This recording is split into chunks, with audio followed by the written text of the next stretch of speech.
ఆలోచన. మనస్ఫూర్తిగా నేను చెప్తున్నాను, చిత్తశుద్ధితో నిజంగా ఎవరైతే పేదవాళ్ళు ఉన్నారో ఆ పేదవాళ్ళందరికీ మీది ఏ పార్టీ అని అడగం, మీది ఏ కులమని అడగం, మీది ఏ మతమని అడగం, నువ్వు ఎలా రేపు ఇల్లు ఇచ్చిన తర్వాత మాకు ఓటేస్తావా ఏవా అని కూడా అడగం.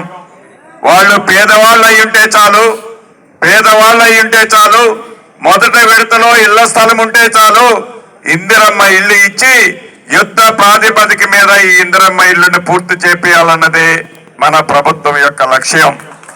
అయితే మనం ప్రజాపాలన, మన ప్రభుత్వం రావడంతోనే ప్రజాపాలన కార్యక్రమంలో భాగంగా అధికారులందరినీ ప్రతి గ్రామానికి పంపాం. ఈ ప్రతి గ్రామానికి పంపినప్పుడు ఈ ప్రజాపాలన కార్యక్రమంలో మనకు అప్లికేషన్లు ఎన్ని వచ్చాయంటే 1,05,00,000 అప్లికేషన్లు సుమారు మనకు వచ్చాయి. దాంట్లో ఇళ్ల కోసం టిక్కు పెట్టిన వాళ్ళు సుమారు 80 లక్షల మంది ఉన్నారు. ఈ 80 లక్షల మందిని యాప్ ద్వారా మొన్ననే ఈ నెల 5వ తారీఖున గౌరవ ముఖ్యమంత్రి గారి యాప్ని స్టార్ట్ చేశాం. ఆ స్టార్ట్ చేసి సుమారు ఇప్పటి వరకు రాష్ట్ర వ్యాప్తంగా ఇవాళ 20వ తారీఖు, మనం 5వ తారీఖున స్టార్ట్ చేస్తే మొదటి సంవత్సరం పూర్తయిన సందర్భంగా రాష్ట్ర వ్యాప్తంగా ఉత్సవాలు జరుపుకున్నాం. 9వ తారీఖు వరకు అదే సరిపోయింది. 10వ తారీఖు నుంచి ఇప్పుడే ఫుల్ పికప్ అయింది. ఇప్పటి వరకు రాష్ట్ర వ్యాప్తంగా 21,17,734 మందిని నిన్నటి వరకు ఈ యాప్ లో సర్వే చేయటం జరిగింది. అంటే నిన్న ఒక్కరోజే సుమారు 4,50,000 మందిని సర్వే చేయటం జరిగింది రాష్ట్ర వ్యాప్తంగా. అంటే ప్రతిరోజు 4.5 లక్షల నుంచి 5 లక్షల వరకు ఈ యాప్ ద్వారా రాష్ట్ర వ్యాప్తంగా సర్వే చేయటం జరుగుద్ది. ఈ 30వ తారీఖు లోపే ఈ సర్వే పూర్తవుతుంది.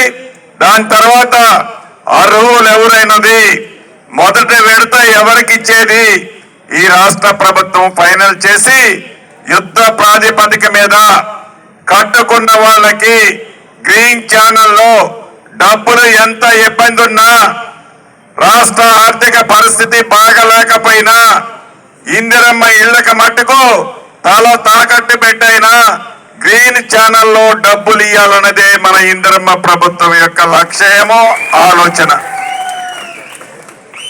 అదే రకంగా సోదరిమని అడిగారు, దయానంద్ గారు అడిగారు, ఎంపీ గారు అడిగారు, విజయబాబు గారు చెప్పారు.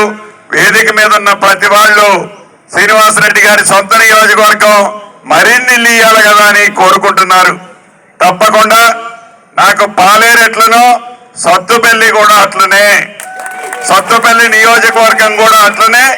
తప్పకుండా సత్తుపల్లి నియోజకవర్గానికి కూడా నా పాలేరులో ఎన్నించుకుంటానో దానికంటే ఒక ఇల్లు తప్పకుండా సత్తుపల్లిలో ఎక్కువ ఇస్తారని కూడా ఈ వేదిక ద్వారా చెప్తున్నాను. గత ప్రభుత్వం చెప్పింది, నిన్న ఇక్కడున్న చాలా మంది టీవీల ముందు కూర్చొని ఉంటారు. అసెంబ్లీలో నేను మాట్లాడినప్పుడు ఆనాటి మహానుభావుడు మాజీ ముఖ్యమంత్రి గారి పద్ధతి, ఎప్పుడు ఎన్నికలు వచ్చినా ఒక బొమ్మ చూపించేది. ఈ ఎన్నికలు కావడంతోనే ఈ బొమ్మ లాంటి ఇల్లు నీకు ఇస్తానని చెప్పేవాడు. కానీ ఎక్కడా కూడా రాష్ట్రం మొత్తము వాళ్ళు పిలిచిన టెండర్లు 10 సంవత్సరాల్లో 1,52,000 ఇళ్లకి టెండర్ పిలిస్తే అందుట్లో 56,000 ఇళ్ళు అసలు మొదలై పెట్టలా. 62,000 ఇళ్ళు ఇచ్చాడు, 62,000 ఇళ్ళు ఇచ్చాడు. మిగిలిన వివిధ స్థాయిల్లో కంప్లీట్ చేయకుండా పునాదులతోనో పిల్లర్లతోనో కనపడుతున్నాయి. ఆ ఇచ్చిన 63,000 ఇళ్ళు కూడా ఇందాకనే సోదరిమని చెప్తుంది, గట్టిగా వాన పడితే పైనుంచి పెంచుల రాళ్ళు కింద పడుతున్నాయని. అది నిజం, అది నిజం. మిగిలిన ఇళ్ళని అప్పుడు సుమారు ఈ సత్తుపల్లి నియోజకవర్గంలో 537-38 ఇళ్ళు ఇచ్చారు. ఇంకా మొండి గోడలతో ఫౌండేషన్ తో ఉన్న ఇళ్ళు 126 129 ఉన్నాయి. ఇంకా ఇవ్వాల్సినవి ఒక 102 103 ఉన్నాయని చెప్తున్నారు. ఇవ్వాల్సిన వాటిని మొన్ని గోడలతో ఉన్న వాటిని బెనిఫిషరీస్ ఫైనల్ చేయండి దయానంద్ గారు. అధికారులతో మాట్లాడి ఈ నెలాఖరులోపే ఈ పాత సంవత్సరంలోనే అర్హులైన పేదవాళ్ళకి ఏ నిబద్ధత భద్రత లేదు, ఏ కండిషన్ లేదు, అర్హులై పేదవాడు ఉంటే చాలు. అటువంటి వాడికే ఈ ఇందిరమ్మ ఇళ్లతో పాటు ఆనాడు మొండి గోడలతో ఉండే ఇళ్లను కూడా ఈ ప్రభుత్వం బేసిజాలకు పోకుండా వాటిని కూడా కంప్లీట్ చేసి ఆ పేదవాళ్ళకి ఇవ్వటం జరుగుద్ది. అంతేకాదు, నేను రెవెన్యూ మంత్రిని కూడా నిన్న మొన్న చూశారు టీవీలో. ఇప్పుడు కూడా శాసన మండలిలో బిల్లు పాస్ గురించి వెళ్లాల్సి ఉంది.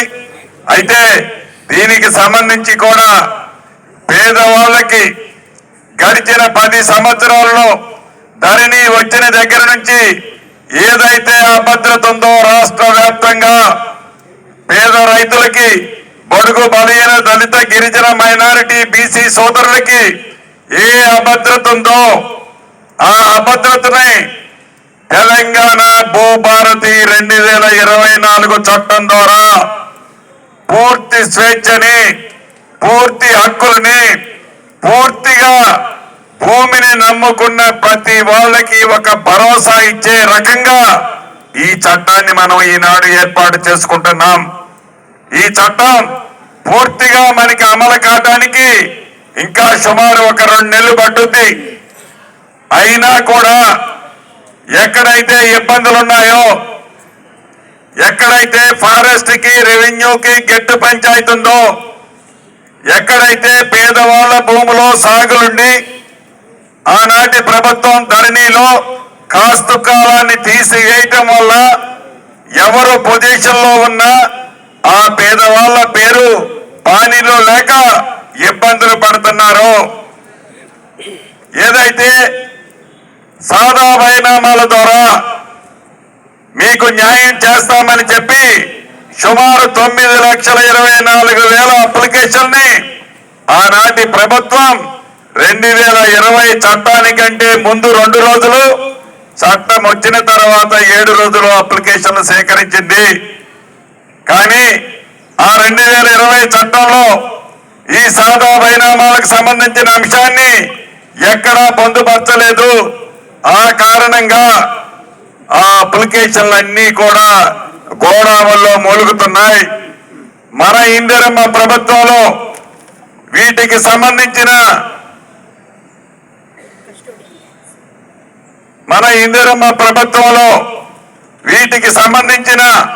సాదా బైనామాలన్నిటినీ పరిష్కరించే బాధ్యత మన ప్రభుత్వం తీసుకుంటుంది.